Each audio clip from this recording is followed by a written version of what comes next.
Hello friends, मैं हूं आपकी सुषमा पंडित। आप सभी को सादर प्रणाम करती हूं। आज मैं आप सबके लिए बहुत ही सुंदर सा अवधी कजरी गीत लेके आई हूं, तो प्लीज़ आप लोग वीडियो फुल देखिए और गीत का आनंद लीजिए। गीत कैसा लगा ये कमेंट में ज़रूर लिखिएगा।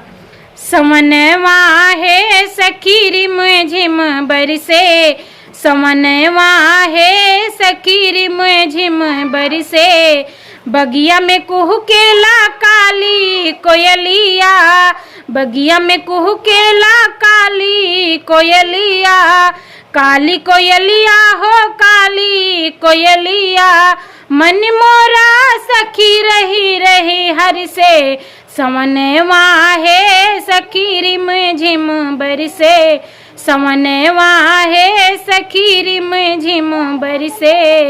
सैया जी हमरे खेत के किसनवा, सैया जी हमरे खेत के किसनवा, खेत के किसनवा हो खेत के किसनवा, दिन भर करेला खेतवा में कमवा, खेतवा के कमवा हो खेतवा के कमवा, मन कर जाई हमरू बहरवा, समनवा हे सखी रिम झिम बरसे, समनवा है सखी रिम झिम बरसे, समनवा है सखी रिम झिम बरसे।